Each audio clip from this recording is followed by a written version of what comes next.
Veñen bons tempos para Plácido e Serena. Vexámolo tempo que ven pros demais. Tarifa Plana Seguros a Banca patrocina este espazo. 9:30 de la noche, está ya aquí en este plató Xavi Fonseca. Muy buenas noches. Muy buenas noches, Gladys. Hoy hemos vuelto a disfrutar en Galicia de una jornada anticiclónica muy agradable, pero con algunos matices, y es que muchos de ustedes ya lo habrán notado, sobre todo cuanto más al norte de la comunidad. Hoy no hemos tenido vientos del nordeste, sino vientos de componente oeste, que han dejado mucha humedad, como vamos a ver en la imagen del satélite. Por la mañana esa humedad ha estado en forma de nieblas, pero por la tarde esa humedad no ha conseguido deshacerse y nos hemos quedado en la costa norte de Galicia, tanto por la mañana como por la tarde, con nubes de tipo bajo. Ha costado mucho ver el sol hoy en la costa norte de Galicia, solo en la costa norte de Galicia, porque el ambiente en el resto de la comunidad ha sido completamente diferente. Por ejemplo, en la provincia de Pontevedra, esos vientos del oeste no han dejado ni nubes ni nieblas y por tanto el cielo ha estado despejado durante todo el día. Ha sido otra jornada estupenda del veranillo de San Miguel. Sol y también altas temperaturas, porque las máximas han estado oscilando entre los 26 y los 30 grados. Además, la sensación térmica también ha sido muy agradable porque el viento ha estado en calma. Tampoco se ha visto una sola nube en el interior de la comunidad, donde el día ha sido incluso un poco más caluroso. Hoy en Ourense, por ejemplo, más que el veranillo de San Miguel, el ambiente ha sido más parecido a una jornada del mes de agosto. Y es que, igual que ocurrió ayer, las temperaturas han vuelto a superar los 30 grados. Muchos gallegos, por supuesto, como están viendo, han disfrutado al máximo de estas condiciones.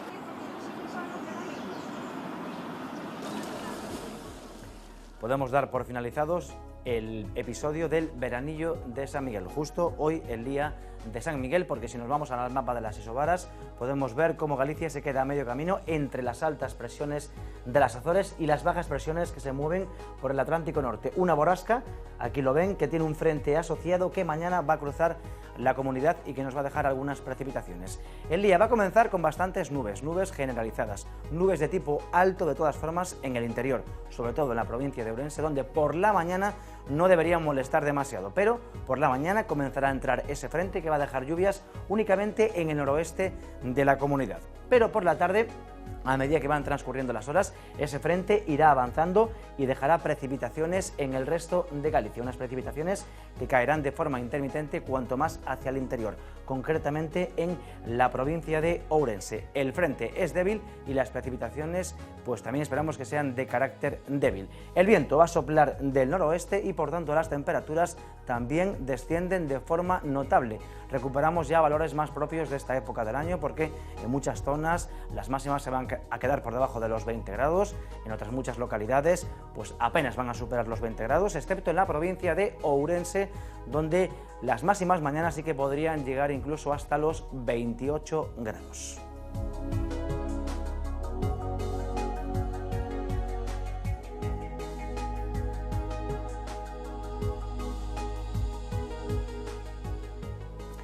En el año 1990, la sonda Voyager, tras pasar por las órbitas de Júpiter y Saturno, se giró y tomó una fotografía de la Tierra.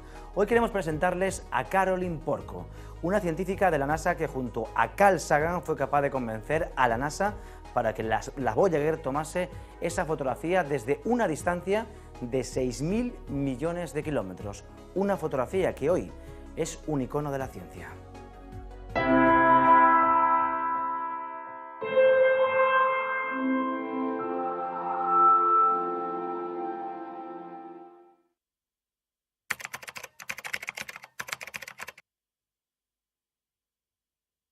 Images are the extension of our visual sense. And so to look at an image of Saturn, for example, taken from a spacecraft that is only, let's say, 100,000 kilometers away, is like being there. And it has an immediate, not only intellectual, but emotional impact to see images. So because of the Cassini mission, and in large part because of our pictures that we have seen over the last 12 years of Cassini, of Saturn from Cassini, we have become intimately familiar with Saturn. And so pictures are really the primary way that we experience the exploration of the solar system for ourselves. Well, I was on the Voyager project. It was my first professional assignment, and I was made an imaging team member right after I got my PhD from Caltech. I had thought, as soon as I joined, I had thought, wouldn't it be great if we could take a picture of the Earth from Voyager? And I went around talking to the people on the Voyager project about this idea. And I was told, no, we can't do this. You have to have a scientific reason to do it. We're not going to do it just to take a picture. And so I kind of gave up. But several years later, I found out that Carl Sagan had proposed exactly the same thing. And so somehow we got together, we joined forces. I think maybe I wrote him a letter and I said, boy, I've learned that you're trying to get this project completed. I had suggested it years ago. I wish you luck. He said, why don't you join me? And so I worked with him and others in planning and executing it. It finally came to be. There was pushback. The people at JPL did not want to do it because it required something a little dangerous. It required taking the Voyager spacecraft off Earthline, the antenna pointing to Earth. We had to remove that. And that was a little scary, but it worked, and we had this iconic image. So we don't learn anything scientific. It's all in the heart and in the mind. And we learn perspective. We learned what we look like from far, far away, and we're nothing but a small, small little planet. And that was really the message that Carl wanted to convey with the taking of that picture, is just how, on the scheme of things, how insignificant our home planet really is, and to impress upon everybody that everything that has ever transpired in human history has taken place in this one small little spot, and it's really all up to us to make the best of it. And that was his message. It has been said that astronomy is a humbling and character-building experience. There is perhaps no better demonstration of the folly of human conceits than this distant image. To me, it underscores our responsibility to deal more kindly with one another and to preserve and cherish the pale blue dot, the only home we've ever known.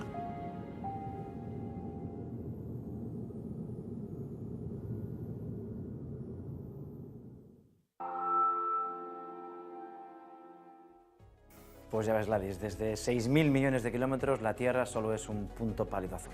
Lo que nos debería dar para relativizar las cosas muchas veces. Gracias, Xavi, hasta mañana. Veñen vos tempos para Plácido e Serena. Vexámolo tempo que ven pros demais. Tarifa Plana Seguros Abanca patrocina este espazo. ¿Infección vírica o infección bacteriana? Este es uno de los grandes retos de los médicos cuando se encuentran en las urgencias con un niño con una infección. Y es que diferenciarlas de primeras es muy complicado. Los pediatras afrontan a diario situaciones como esta. Ante el mínimo riesgo, tienen que emplear antibióticos que muchas veces y finalmente no eran necesarios.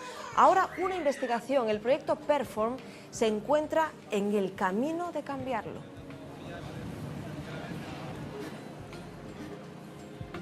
Y es que en el peor de los casos, saber si estamos ante una infección vírica o bacteriana puede ser clave para salvar la vida de un niño. ¿En qué consiste el trabajo que les presentamos hoy? Pues los médicos del CHUS, entre otros, buscan encontrar un test diagnóstico fiable. El equipo gallego va a recoger muestras de 60.000 niños atendidos con fiebre. Antonio Salas es uno de los responsables de este proyecto. Nos vamos en directo a Santiago. Antonio, ¿qué tal? Muy buenas noches.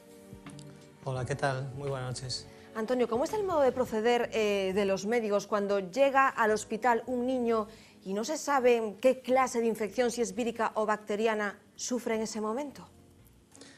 Bueno, ante la mínima duda, de forma preventiva, lo que se hace es administrar un tratamiento con antibióticos. Y sin saber a priori si ese paciente tiene infección vírica o bacteriana. O sea, un buen número de pacientes, aproximadamente un 75% de los pacientes, teniendo una infección vírica, se trata como si fuera bacteriana, simplemente para prevenir males mayores, ¿no? Claro, ahora hablaremos del suministro de antibióticos, pero estamos hablando de infecciones que pueden ser en muchos casos, por ejemplo, se me viene a la cabeza una meningitis, una sepsis incluso, Efectivamente. ¿no? Sí, sí, sí. Son infecciones que pueden conducir a la muerte del paciente o a secuelas importantes, ¿no? Como amputaciones o... Sí. El proyecto en el que os encontráis es el proyecto biomédico con mayor financiación de la Unión Europea. ¿Con qué objetivo ahora, Antonio? Efectivamente, realmente esta es una continuación de otro proyecto que se acaba de terminar ahora mismo y que básicamente lo que busca es intentar entender en qué consisten las infecciones, o sea, cómo funcionan las infecciones desde el punto de vista del, bueno, no solamente del huésped, pero en este caso el huésped cobra un papel especial.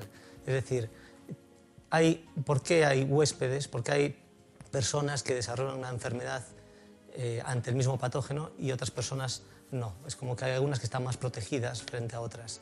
O sea, existe algún condicionante genético, algún condicionante biológico en el huésped que le previene o le pone en riesgo ante determinados patógenos. Eso es por un lado. Y por otro también es intentar entender las posibles interacciones que pueda existir entre distintos patógenos, ¿no? Ya sea en coinfecciones víricas bacterianas o distintos tipos de patógenos. Hay distintos tipos de bacterias, distintos tipos víricos. Entiendo que hasta ahora el objetivo, os he leído estos días en La Voz de Galicia, que era centrarse más en el microorganismo en sí que en la propia persona, más que en el niño, que en la reacción, ¿no? Ambos son importantes. O sea, un proyecto de estas características está muy bien financiado, pero hay muchos grupos de trabajo. Hay grupos que se centran más en el huésped y hay otros grupos que se centran más en el patógeno. Bueno, en los patógenos, porque en este caso Perform, que es el proyecto que empieza a funcionar ahora, cubre un espectro amplio de patógenos. O sea, realmente se están intentando analizar un espectro amplísimo, así como el primer proyecto estaba más enfocado a la meningitis meningocócica, pues esta continuación del proyecto pues es muchísimo más ambiciosa. Claro, hay que decir que estás... Sí, perdona, Antonio, se continúa. No, igual que hay otros grupos de trabajo que también buscan implementar, trasladar los resultados que se obtienen en este proyecto pues a la vida real, ¿no? Cómo se pueden implementar estos biomarcadores, como los que acabamos de encontrar nosotros, a la vida real, ¿no? A pie de paciente o a pie de cama. Hay que decir que vais a analizar, ya lo estáis haciendo, como decías, este proyecto tiene como un primer paso previo 60.000 muestras de pacientes, no solo de España, ¿no? Sí, efectivamente, son pacientes fundamentalmente de Europa, porque la mayor parte de los laboratorios implicados son europeos, pero también hay laboratorios en África. África es siempre interesante involucrar este tipo de estudios, porque siempre existen unos condicionantes un poco especiales, tanto en cuanto a la prevalencia como a la diferencia que puede haber en cuanto a los condicionantes genéticos que subyacen a la predisposición a la enfermedad, ¿no? Entonces, fundamentalmente son muestras recogidas en laboratorios europeos, pero también africanos. Y se intenta involucrar a cuantos más laboratorios del mundo, mejor. Antonio, ¿qué vamos a conseguir con ese diagnóstico precoz?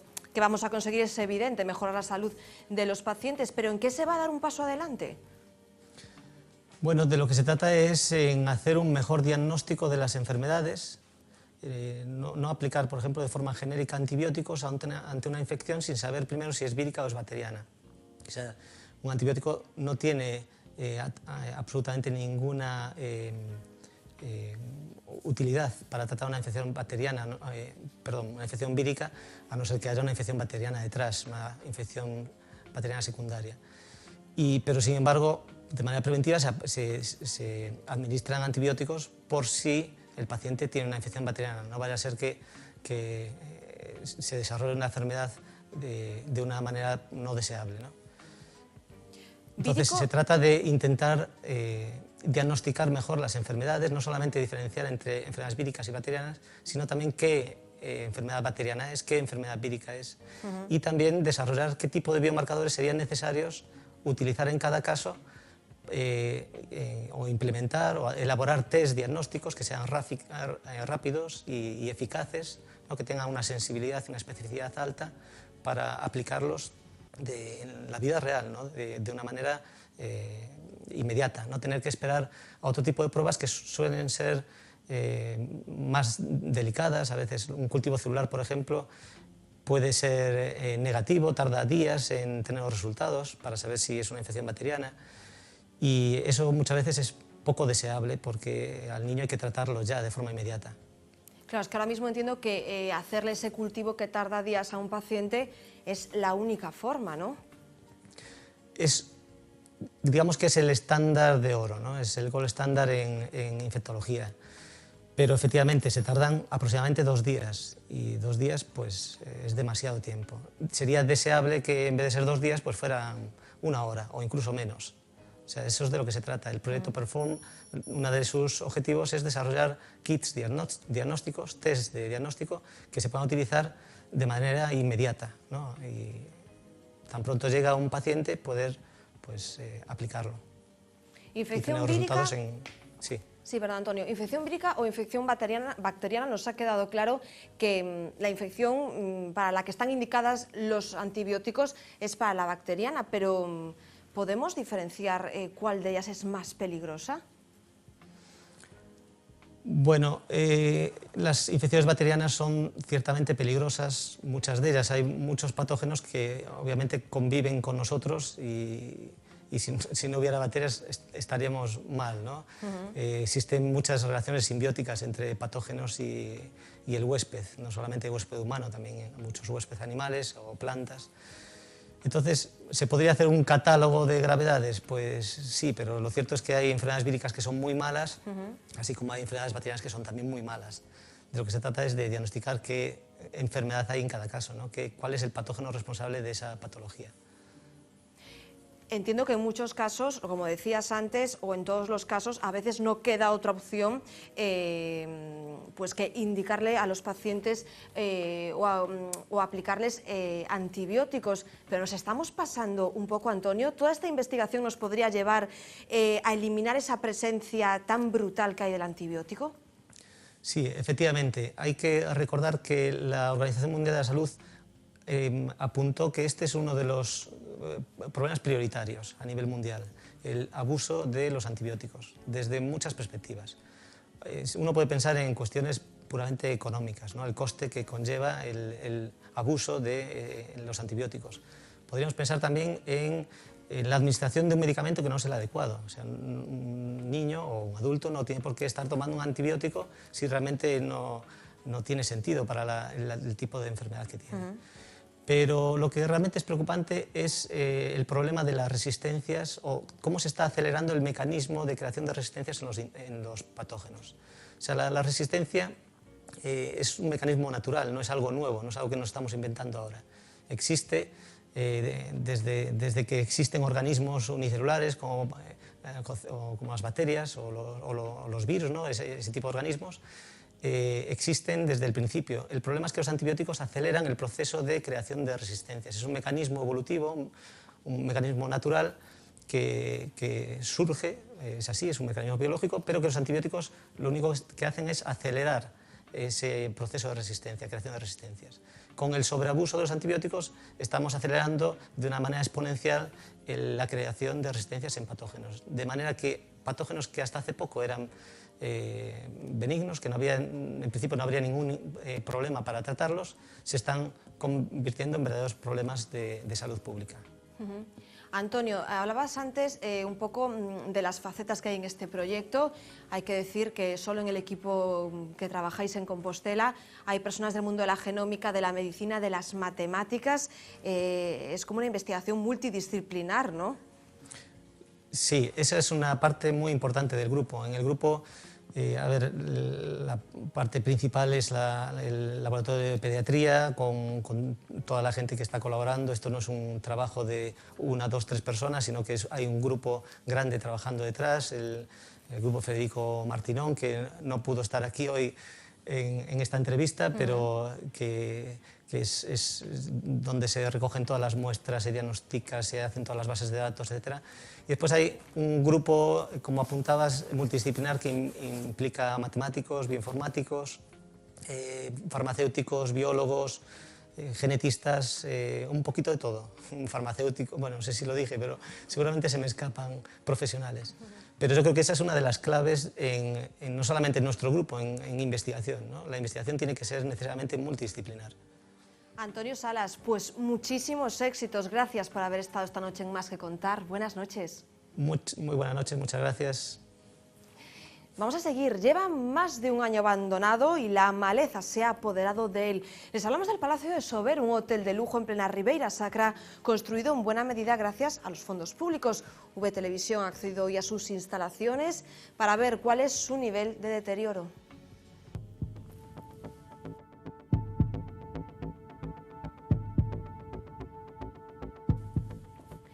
Dejó de recibir clientes en 2013 y cerró definitivamente en 2014. Sin embargo, 3 empleados se encargaban de su mantenimiento. Dejaron de hacerlo hace un año, cansados de que no les pagaran. Una firma madrileña especializada en la venta de carne es la dueña. Una noche en la suite real de este hotel de 5 estrellas costaba 750 euros. El proyecto no cuajó y entraron en concurso de acreedores. El Palacio de Sober está a la espera de que la empresa propietaria sea ahora liquidada.